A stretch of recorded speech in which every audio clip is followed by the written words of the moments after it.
నిరుపేదల సొంతింటి కల నెరవేరబోతోంది. దాదాపు 3 దశాబ్దాల కాలం పాటు గుడిసెల్లో తాటాకు ఆకుల్లో నివాసం ఉన్నటువంటి చాలామంది నిరుపేదలు సొంతింటిని నిర్మించుకోబోతున్నారు. ఇప్పటికే ప్రభుత్వం ప్రవేశపెట్టిన ఇందిరమ్మ ఇళ్ల పథకానికి చాలామంది అర్హులయ్యారు. రాష్ట్ర వ్యాప్తంగా కొన్ని లక్షల అప్లికేషన్స్ ఇప్పటికే ప్రభుత్వం స్వీకరించింది. దాదాపు కొన్ని ఇళ్లను కూడా ఇప్పటికే పూర్తి చేసింది. అయితే ఈ ఇందిరమ్మ ఇళ్ల పథకానికి సంబంధించి పైలట్ ప్రాజెక్టుగా ఎంపికైంది భద్రాద్రి కొత్తగూడెం జిల్లా చంద్రగొండ మండలం బెండాలపాడు గ్రామ పంచాయతీ. సుమారు 310 ఇళ్లను ఈ గ్రామ పంచాయతీకే కేటాయించింది ప్రభుత్వం. గిరిజన నియోజకవర్గాల్లో అత్యధికంగా ఇళ్ల సంఖ్యను పెంచాలన్న ఉద్దేశంతో ప్రభుత్వం ఈ నిర్ణయం తీసుకుంది. రేపు సీఎం స్వయంగా వచ్చి ఇళ్ల ప్రారంభోత్సవంలో పాల్గొనబోతున్నారు. ప్రస్తుతం బచ్చల నరసమ్మ మనతో ఉంది. ఈ ప్రభుత్వంలో మొట్టమొదటి ఇందిరమ్మ ఇల్లు లబ్ధిదారుగా మనం పరిగణించవచ్చు. మొదటిసారి సీఎం రేవంత్ రెడ్డి చేతుల మీదుగా ఆమె మరికొద్ది గంటల్లో ఆమె ఇంట్లోకి పాలు పొంగి గృహ ప్రవేశం చేయబోతున్నారు. ఆమె మాటల్లోనే ఆ అనుభూతిని అడిగి తెలుసుకునే ప్రయత్నిద్దామా. ఇంతకాలం మీకు సొంత ఇల్లు ఉండేదా? ఎలాంటి ఇంట్లో మీరు నివాసం ఉన్నారు? ఈరోజు మీకు ప్రభుత్వం ప్రత్యేకంగా 5 లక్షల రూపాయలు పెట్టి ఆ వ్యయంతో ఇల్లు నిర్మించి ఇవ్వబోతుంది. ఎట్లా అనిపిస్తుంది అనుభూతి? నాకు చాలా సంతోషంగా ఉంది. నాకు గవర్నమెంట్ ఇల్లు ఇచ్చినందుకు. మేము గడ్డి గుడిసెలో ఉండేవాళ్ళం ఇదివరకు.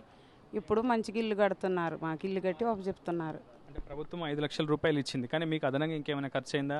అంటే నిర్మాణం కోసం కావచ్చు, నాణ్యతగా ఇంకేదైనా మీరు అడిషనల్గా ఏమైనా నిర్మించుకోవాల్సుకుంటే ఏమైనా ఖర్చు అయిందా? ఎంత మొత్తం ఇల్లు పూర్తి నిర్మాణం పూర్తి చేసుకోవడానికి ఎంత ఖర్చు అయింది?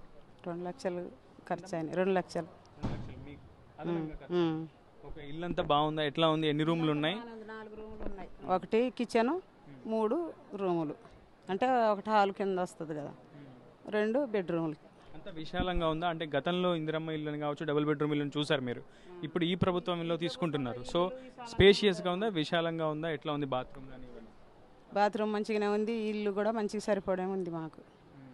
మొత్తం మీ గ్రామం ఒకప్పుడు గుడిసెలతో నిండిపోయేది, కానీ ప్రస్తుతం ఇందిరమ్మ ఇళ్లకు మీ గ్రామం కేర్ ఆఫ్ అడ్రస్ అయిపోయింది. 1 కాదు 2 కాదు 310 ఇళ్ళు మీ గ్రామానికి మంజూరయ్యాయి. రేపు మీరు సీఎం స్వయంగా మీ ఇంట్లో ఈ గడప దాటి అడుగు పెట్టబోతున్నారు. ఎట్లా ఉంది?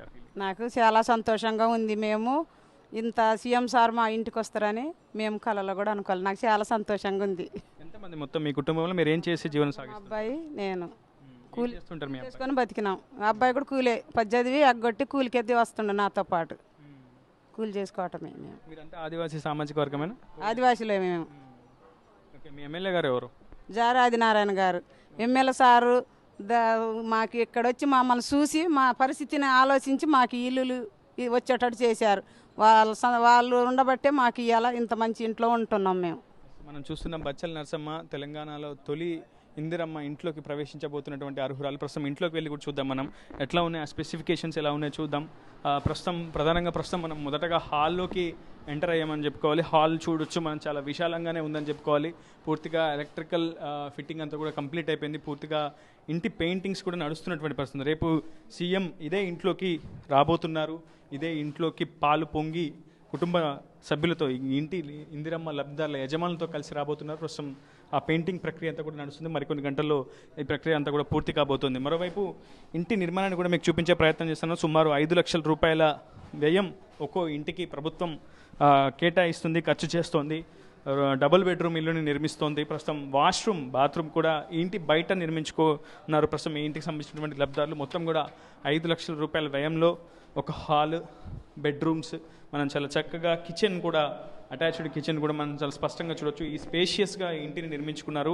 లబ్ధిదారులు కోరిక మేరకు అదనంగా ఇంకేదైనా అడిషనల్ ఖర్చు లబ్ధిదారులు భరించగలిగితే, ఆ సామర్థ్యం ఉంటే మరింత చక్కగా ఇంటిని నిర్మించుకునే అవకాశం కూడా ప్రభుత్వం కల్పించింది. ప్రస్తుతం ఇది దాదాపు మొత్తం బెండలపాడు గ్రామానికి సంబంధించి పూర్తిగా ఇది అశ్వరాపేట నియోజకవర్గం చంద్రగొండ మండలం బెండలపాడు గ్రామంలో మొత్తం ఆదివాసీ కుటుంబాల నివాసం ఉంటాయి.